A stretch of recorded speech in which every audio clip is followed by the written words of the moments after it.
Bismillahirrahmanirrahim. Assalamualaikum warahmatullahi wabarakatuh. Waalaikumsalam warahmatullahi wabarakatuh. Alhamdulillah wassalatu wassalamu ala Rasulillah Muhammadin wa ala alihi wa sahbihi wa man wala. Asyhadu an la ilaha illallah wa asyhadu anna Muhammadan abduhu wa rasuluh. Allahumma salli wa sallim wa barik ala Muhammad wa ala alihi wa sahbihi ajma'in. Yaqulu azza wa jalla fi kitabihil karim, a'udzu billahi minasyaitonir rajim. Walladzina jahadu fina lanahdiyannahum subulana. Sadaqallahul azim wa sadaqallahu rasul karim. Amma ba'du. Anak sekalian, para alumni,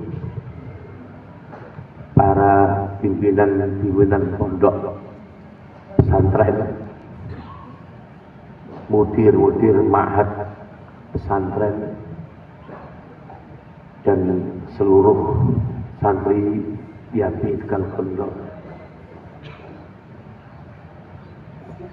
Alhamdulillah, pada sore hari ini kita dipertemukan oleh Allah Subhanahu wa Ta'ala di bulan yang mulia, yaitu bulan suci Ramadan. Saya menangis karena bangga, menangis karena gembira.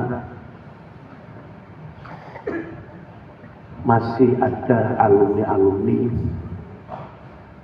yang mempunyai perhatian, yang masih mengingat pondoknya. Ini yang saya syukur, berarti dalam diri kalian, dalam benak kalian, dalam jiwa kalian masih ada nama Yati. Meskipun itu tidak besar atau tidak banyak, tapi paling tidak ada.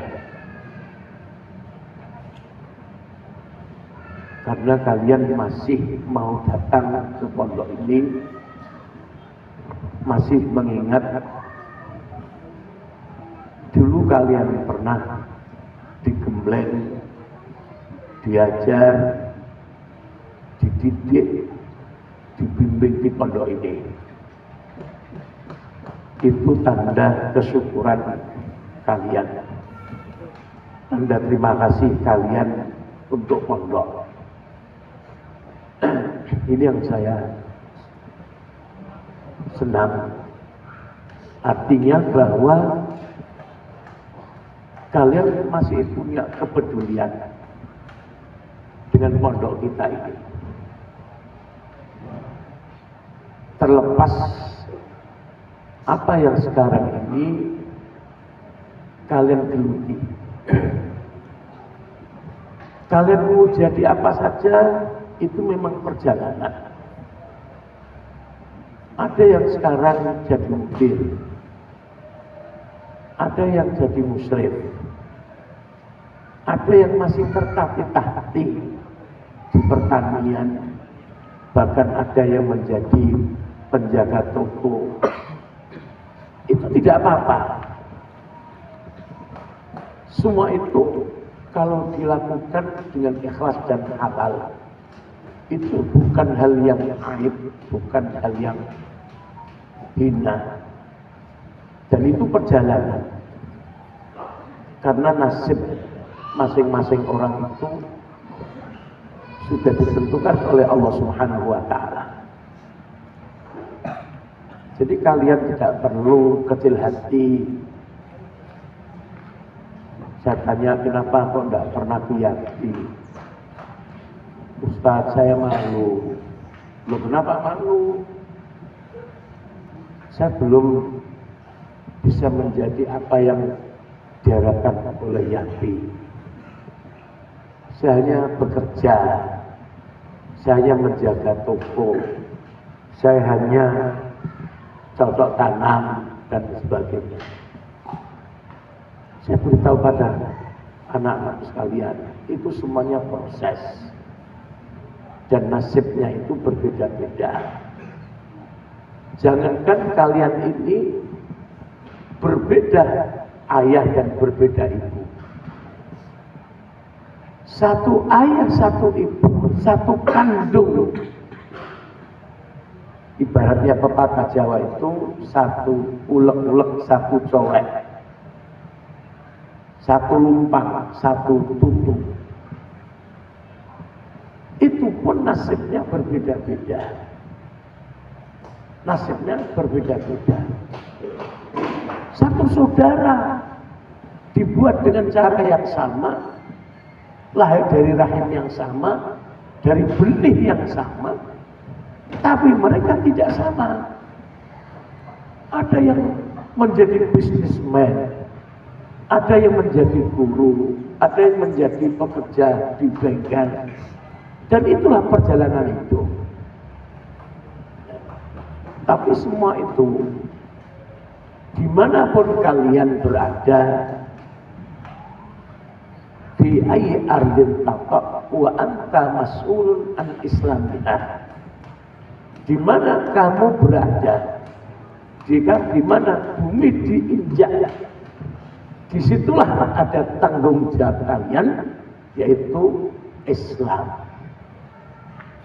Kuntum khaira ummatin ukhrijat linnasi ta'muruna bil ma'rufi wa tanhauna 'anil munkar.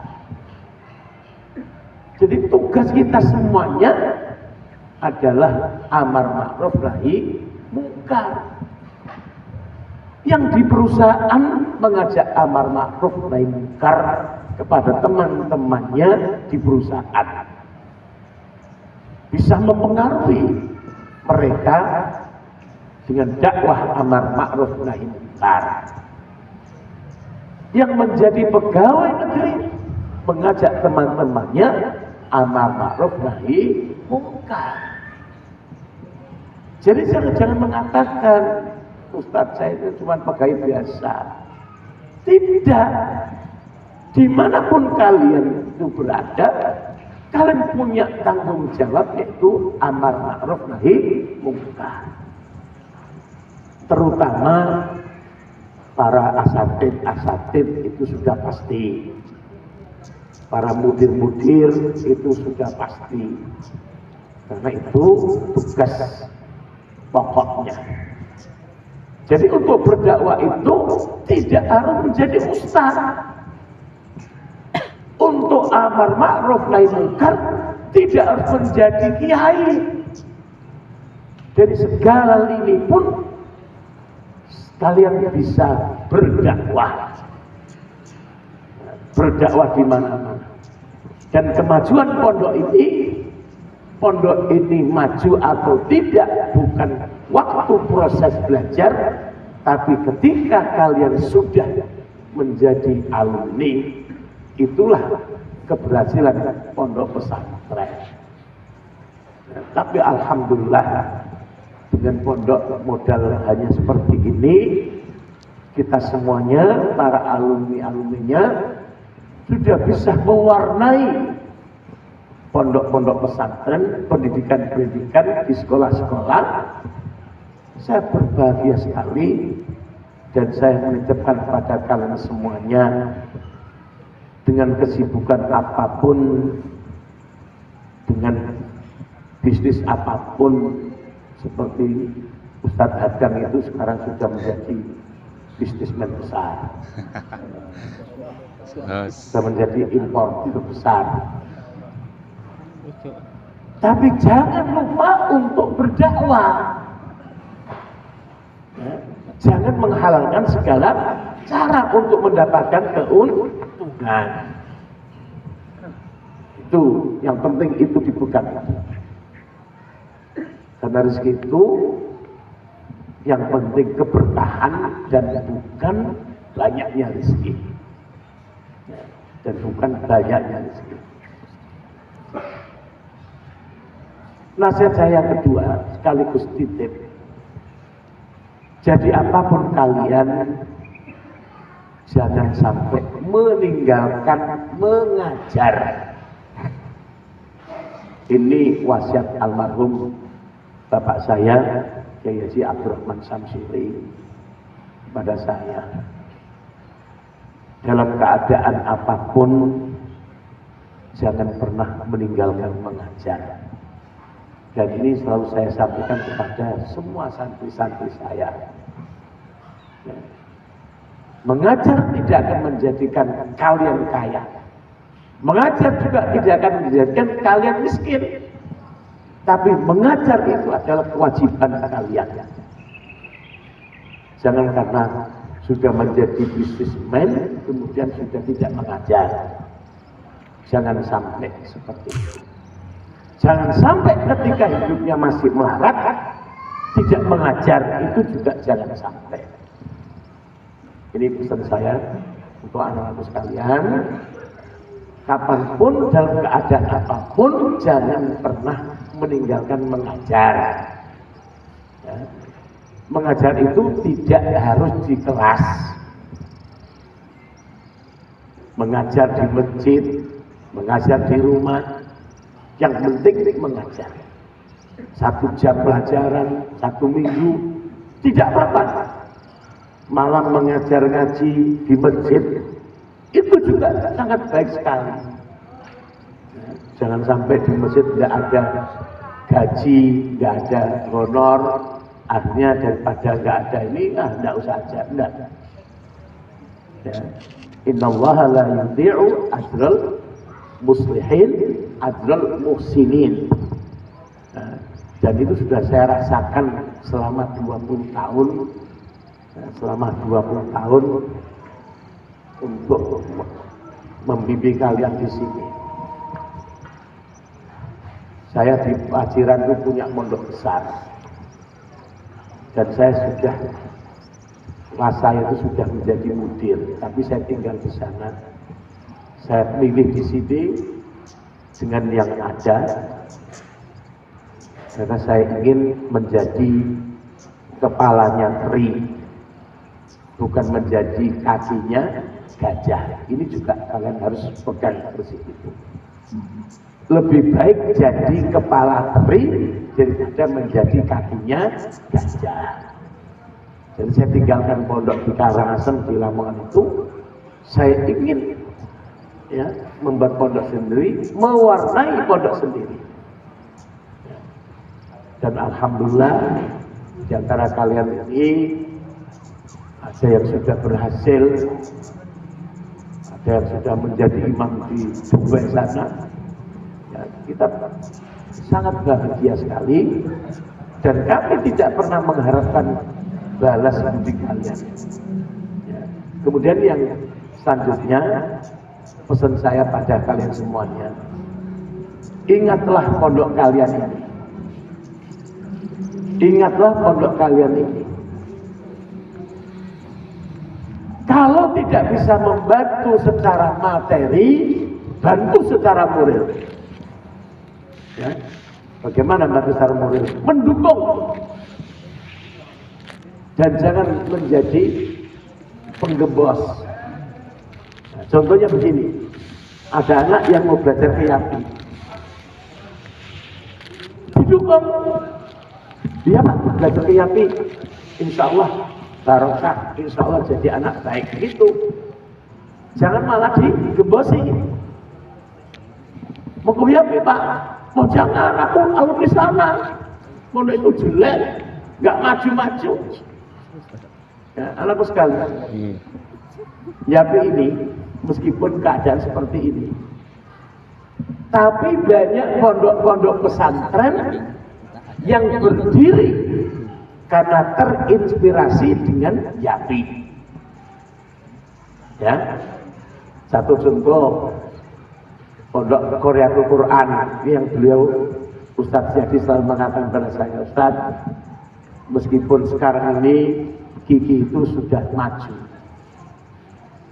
sudah santrinya sudah 1000 lebih, tapi berdirinya Kiki ini karena terinspirasi oleh Yaki.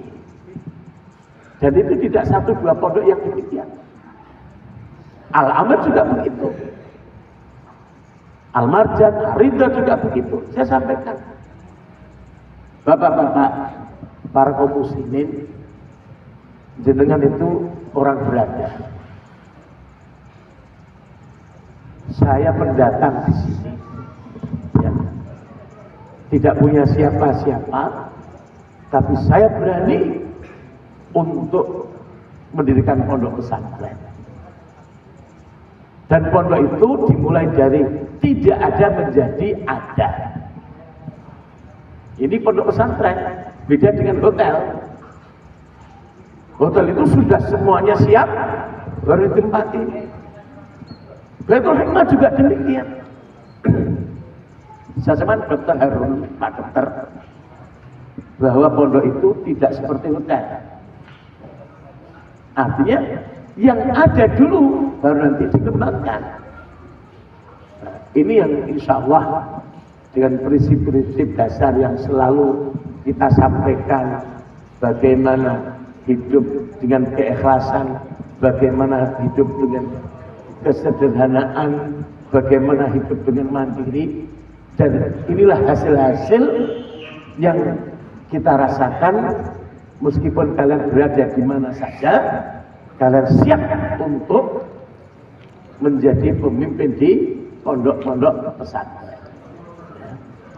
Jadi saya titipkan sekali lagi pada kalian semuanya, ingat pondok, dukung pondok dengan cara kalian. Kalau mampu membantu dengan materi, monggo. Ya. Kalau tidak mampu, kami hanya mengharap dukungan secara rohani, ya. Dukung kami, ya. Dorong kami, berikan kekuatan pada kami, dan jangan kalian menjadi penggembos. Oh, jangan keyapi, pondoknya nggak maju, jangan. Insya Allah, ya, kita ikhlas karena Allah, bukan karena apa-apa. Ya, saya meninggalkan Lamongan karena ingin punya pondok yang bermutu, tapi Allah kasih yang seperti ini, itu adalah suatu kesyukuran. Dan kalian inilah lahir dari pondok yang seperti ini. Ya. Kita sudah memberikan kunci-kunci dasar, ya. Kita sudah memberikan alat-alat, tinggal kalian membuka pintu itu, membuka lahan seperti apa yang sudah kalian dapatkan diamnya. Sekali lagi, tidak semua pondok semuanya berhasil 100%. Perjalanan kalian itu, apa yang kalian lakukan sekarang ini adalah perjalanan. Saya kasih contoh. Dulu ada namanya alumni kita, Ustadz Andi Sunario. Ingat ya Ustadz Andi Sunario? Beliau ini termasuk salah satu santri saya yang saya anggap spesial, punya kualitas tinggi. Ya. Termasuk Aslami. Kalau Ustadz Andi dulu saya tidak banyak kenal, tapi sekarang beliau muncul. Jadi Ustadz dulu belum tidak masuk nominasi, tapi sekarang lebih hebat daripada kita semuanya. Alhamdulillah. Insya Allah beliau ini akan ambil program doktor. Masya Allah. Didoakan aja. Insya Allah. Beliau ini meskipun sudah master, sudah magister, tapi beliau selalu sowan pada saya, datang pada saya. Saya kadang-kadang merasa malu disewani beliau ini. Sudah jadi mudir, sudah master. Kalau Ustadz Aslami sudah lama tidak ke rumah, malah semuanya ke Ustadz Supri malah. Ya, jadi Ustadz Andi Sunario ini dulu termasuk santri yang punya kualitas tinggi. Saya tempatkan di pondok pesantren di Arido, Tapi apa? Dia memilih menjadi supir bis. Nah, coba bayangkan, seorang hafid suaranya bagus, perjalanannya dia menjadi supir bis. Nah, tapi saya bilang padanya, enggak apa-apa, ini perjalanan kamu. Tapi alhamdulillah Allah kembali memberikan hidayah kepadanya. Sekarang sudah menjadi kiai di Lampung, memegang masjid di Lampung. Alhamdulillah. Jadi kita punya fitrah yang tidak bisa kita lari dari fitrah itu. Apa? Menjadi seorang dai, menjadi seorang mubalik, menjadi seorang muhafid. Ini fitrah kalian. Dimanapun kalian berada, disitulah fitrah kalian. Dan mohon pada para asatid, ya setiap tahunlah kalian kumpul-kumpul di sini, ya, makan seadanya, buka bersama. Buka itu tidak menjadi tujuan, tapi ketemu dengan teman-teman ini yang sangat penting sekali. Ya. Ke rumah saya silaturahim kalau ada waktu. Saya senang sekali kalau ada santri saya seperti Ustadz Agus ini, meskipun jarang datang tapi selalu memberi kabar. Ketika dia bertemu dengan teman-teman saya, dia kirim fotonya, Ustadz ketemu dengan Ustadz ini. Ini hal yang bagus sekali. Tapi yang lain belum. yang lain belum gitu. Saya ketika sowan ke kiai saya Pak Supri, saya dimarahi sama beliau. Zuhal, kemana saja kamu? Katanya. Dimarahi saya. Kenapa tidak ke sini? Ustaz, saya sebetulnya sering ke Gontor, tapi saya musuhan dengan itu saya pakai waktu. Oh, tidak usah pakai waktu, pokoknya datang saja sini. Masya Allah, beliau itu yang kiai bisa seperti itu. Saya disuruh naik mobilnya, diajak keliling. Saya merasa GR, gede rasa. Kenapa? Kok ada kiai sekelas Kiai Sukri Zarkasi, ya, sekelas Kiai Hasan Abdul Sahal, selalu ingat pada saya. Kalau saya kalau soal itu malu, ya, makanya apa nggak bawa apa itu. Jadi saya tuh bodoh nekat. Mungkin kalian juga begitu. Sebenarnya nggak bawa apa-apa, nanti daripada nggak sekalian gitu. Nggak apa-apa, nggak usah bawa apa-apa. Ya. Pokoknya bodoh nekat aja, biasa kita lihat begitu. Ya. Yang penting datang sholat, assalamualaikum. Ya. Udah ada. Jadi salam, kemudian gimana kabarnya? Masya Allah, masa kalian kalah sama Sigit? Sigit itu Masya Allah, ya. Beliau itu Masya Allah selalu komunikasi dengan saya. Walau saya pura-pura tidak tahu, kamu Sigit siapa ya? Sigit yang mana? Karena apa? Dia panggilnya itu Ustaz Sigit. Anak Ustaz Sigit, Ustaz. Dan kata saya, Ustaz dari mana ini? Tapi saya senang, gede gitu. Kamu Ustaz Sigit yang mana ya? Saya nggak pernah punya satu namanya Ustaz Sigit gitu. Tapi saya senang sekali. Jadi kalian kalau mau ini, saya Ustaz, nama saya ini alumni yang kita sekian, begitu. Alhamdulillah kemarin Israfil juga hampir ketemu di Mekah, nggak bisa ketemu karena selipan. Saya sudah di Mekah, beliau masih di Madinah. Ya sekarang harus dandan. Saya harapkan sekali lagi, tolong disempatkan ketika ada pertemuan seperti ini, ya dianggap ini penting, ya. Yang lain tidak penting. Ini penting karena setahun sekali. Ya, mari kita berbuka, kita berdoa mudah-mudahan malam ini kita masuk malam berkah. Sekian, terima kasih. Assalamualaikum warahmatullahi wabarakatuh.